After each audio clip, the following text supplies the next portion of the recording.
Meet Anne. She often shops from www.shoppingcart.com.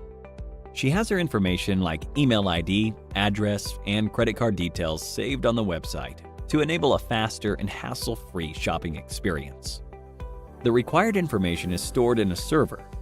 One day, Anne received an email which stated her eligibility for a special discount voucher from shoppingcart.com. In order to receive the coupon code, she was asked to fill in her shoppingcart.com account credentials. This didn't seem fishy to her at the time, as she thought it was just an account verification step. Little did she realize the danger she would be facing. She was knocked off her feet when a substantial amount of money was wiped off her account. How do you think this happened? Well, yes, the email she received was fake. Anne's shoppingcart.com account witnessed unauthorized access from a third party. This type of attack is known as a cyber attack, and the person who carries it out is called a hacker. Could Anne have prevented this attack? Indeed, she could have, with the help of cybersecurity.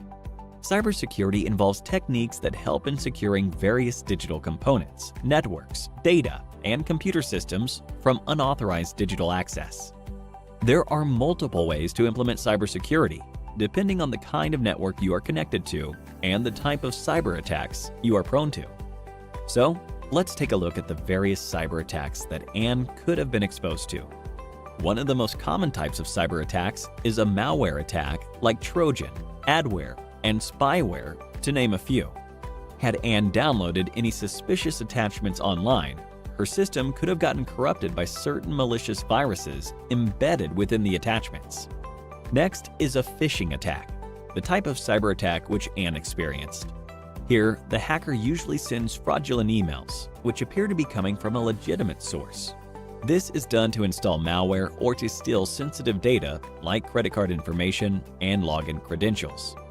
Another type of attack is the man-in-the-middle attack. Here, the hacker gains access to the information path between Anne's device and the website's server. The hacker's computer takes over Anne's IP address. By doing so, the communication line between Anne and the website is secretly intercepted. This commonly happens with unsecured Wi-Fi networks and also through malware. Password attack is one of the easiest ways to hack a system.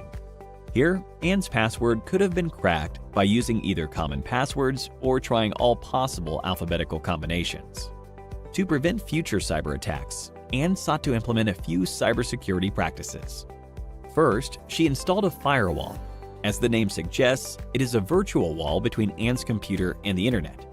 Firewalls filter the incoming and outgoing traffic from your device to safeguard your network, and they can either be software applications or hardware reinforcements.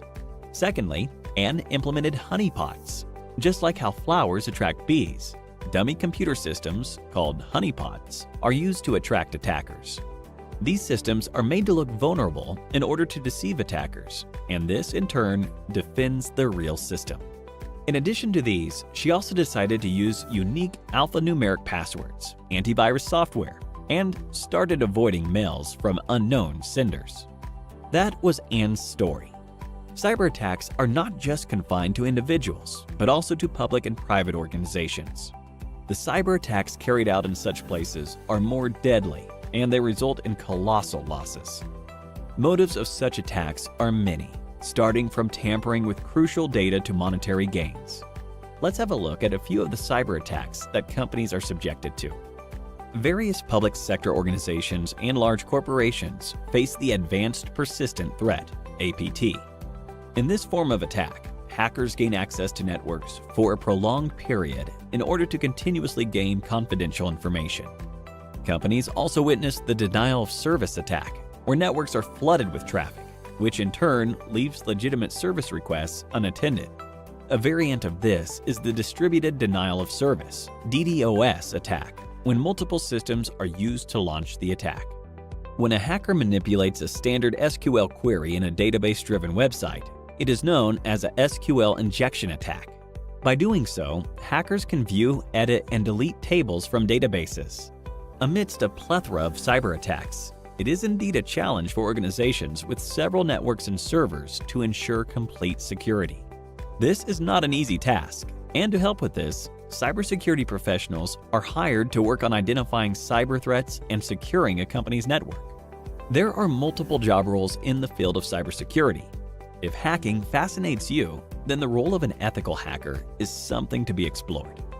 Such professionals try to exploit a network's vulnerabilities, just like how a hacker would do, but only to identify those vulnerabilities and resolve them for protection against an actual cyber attack. But if you are looking to design robust security structures, then the role of a security architect is more apt. A Chief Information Security Officer, CISO, plays a crucial role in enterprise security and is entrusted with the overall safety of the information in an organization. So, here's a question for you.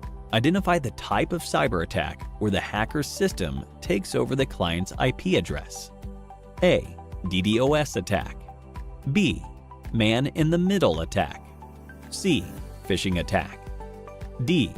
Password attack. Give it a thought and leave your answers in the comments section below.